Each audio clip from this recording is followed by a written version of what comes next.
प्रभु का दर्शन करने के समय हमारा भाव कैसा होना चाहिए, हमारे मन के भाव में क्या क्या बातें आनी चाहिए, आज उसके बारे में जानते हैं। जब हम कन्हैया का दर्शन करते हैं, जब हम बाके बिहारी का दर्शन करते हैं, तो मन निश्चल और पवित्र करने की कोशिश करते हैं, हाथ जोड़ लेते हैं। बाके बिहारी को जब निहारते हैं तो अश्रु धारा बह निकलती है। बहुत सारे ऐसे भक्तगण जब वृंदावन पहुंचते हैं तो दर्शन करते करते उनकी आंखें एकदम भर आती है, अश्रुधारा बहने लगती है और एक टक कन्हैया को, कान्हा को, बाकी बिहारी को निहारना शुरू कर देते हैं, अपने आंखों में, अपने हृदय में बसाना शुरू कर देते हैं। वो सोचते हैं कि सारी की सारी भक्ति, सारा का सारा दर्शन का लाभ उन्हें इस समय मिल जाना चाहिए और इसलिए वो पूरा प्रयास करते हैं कि एक टक बाके बिहारी को वो निहारते रहें, उनकी आंखों से ओझल ना हो।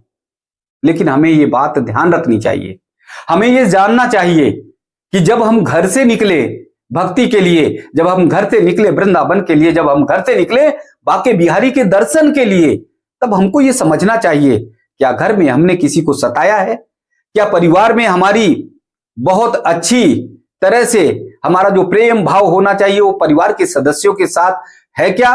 तब हमको ये सोचना चाहिए, विचारना चाहिए कि हमारा भाई भाई से प्रेम है कि नहीं। तब हमको विचारना चाहिए या जानना चाहिए, खासकर महिलाओं में, कि देवरानी और जेठानी में जो प्रेम और भाव का संबंध होना चाहिए वो संबंध है क्या। आज स्थितियां क्या हुई है, सास बहू का सम्मान नहीं करती तो बहू भी सास का सम्मान नहीं करती, बहू भी सास को प्रताड़ना देने का काम आज तो वर्तमान स्थिति में कर रही है। आज जो स्थितियां उत्पन्न हो रही है उसमें परिवार में कलह, उसमें परिवार में तमाम तरह के झंझट, तमाम तरह के झंझावात देखने को मिल रहे हैं। यानी परिवार की जो कुटुंब की पद्धति थी, जो परिवार में कुटुंब की जो परंपराएं थी, वो परंपराएं टूटती हुई नजर आ रही हैं। तो यहां देखने को मिलता है कि परिवार में प्रेम और भाव नहीं है। यहां देखने में आता है कि भाई भाई का सम्मान नहीं कर रहा, देवरानी और जिठानी में जो प्रेम भाव का संबंध होना चाहिए वो मैत्रीपूर्ण संबंध नहीं है।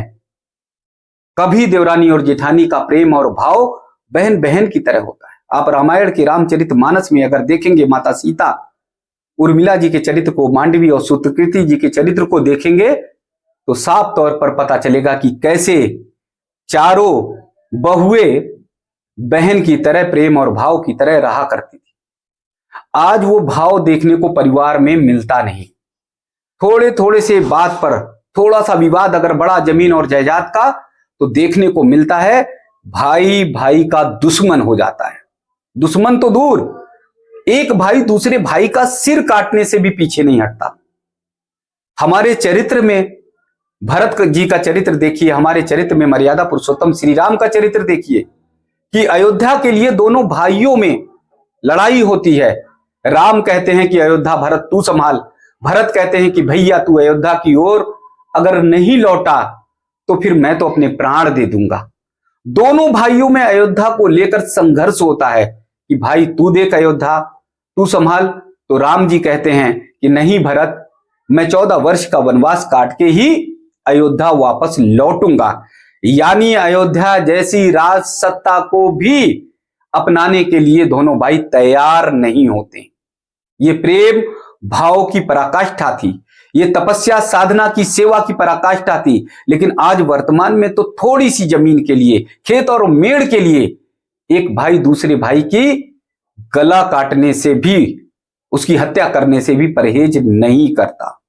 जब इन सब चीजों में आप लिपटे हैं, इन सब चीजों से आप चारों तरफ से घिरे हुए हैं, इन सब चीजों से आप निकल ही नहीं पा रहे हैं, तब जाकर आप वृंदावन में बाके बिहारी लाल के सामने खड़े होते हैं, आंखों में आंसू लेकर कहते हैं कि हे प्रभु, सारे दर्शन का लाभ मुझे दो। हे प्रभु, हे ठाकुर, मैं तुम्हारे दरबार में आया हूं, मैं बाके बिहारी के दरबार में आया हूं, सारी भक्ति मुझ पर उड़ेल दो, सारा भाव, सारा आशीर्वाद मुझे दे दो।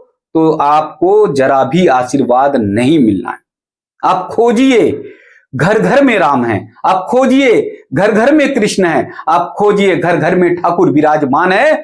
आप मन के भाव को अपने परिवार में एक बार लगाकर देखिए, एक बार भाई से भाई का प्रेम जिसकी पराकाष्ठा है रामचरितमानस में वो करके देखिए। एक बार देखिए कि कैसे माता सीता, उर्मिला, मांडवी और सुकृति, ये चारों बहनें प्रेम और भाव के साथ रहती थी। उस प्रेम और भाव को अपने जीवन में उतार कर देखिए और फिर बिहारी जी के दर्शन करने जाइए। आपको देखिए आपको कितना पुण्य मिलेगा, आपको कितना आशीर्वाद मिलेगा। परिवार में आप किसी को सता रहे हैं, परिवार में आपको किसी को पीड़ा दे रहे हैं, परिवार में आप किसी को इतना पीड़ा दे रहे हैं कि अपना ही भाई, सगा भाई जो आगे बढ़ नहीं पा रहा है, जिसके जो चारों तरफ से संकटों से घिरा हुआ है, आप थोड़ी सी अगर मदद कर दें तो उसका संकट दूर हो सकता है। लेकिन आप और संकट में ढकेलने के लिए और कष्ट देने के लिए और उसे पीड़ा देने के लिए कोशिश करते हैं, प्रयास करते हैं। आपका भाई अगर संकट में है तो आपको प्रसन्नता होती है। आपके परिवार में महिलाओं में खासकर अगर उसकी जिठानी थोड़ी सी भी संकट में है, थोड़ा सा भी उसे परेशानी आई तो देवरानी प्रसन्न हो जाती है, खुश हो जाती है कि कम से कम वो संकट में है, उसके संकट हटने नहीं चाहिए, उसके संकट उससे दूर नहीं होने चाहिए। यही स्थिति समाज में बहुत ज्यादा व्याप्त होती जा रही। इस स्थिति को खत्म करना है। घर से जब हम निकलते हैं बांके बिहारी के दर्शन करने के लिए, तब हम तय करके जाएं, तब हम मन में ये सोचें कि हमने किसी को कष्ट तो नहीं दिया, हमने किसी को पीड़ा तो नहीं दिया, हमने किसी को सताया तो नहीं, हमने किसी को अनावश्यक दुख तो नहीं दिया। ये सारी बातें जब सोचें और सोचकर जब बांके बिहारी जी के दर्शन करें, ठाकुर के, कन्हैया के दर्शन करें, राधा रानी के दर्शन करें, तब आपको पुण्य मिलेगा, तब आपको आशीर्वाद मिलेगा।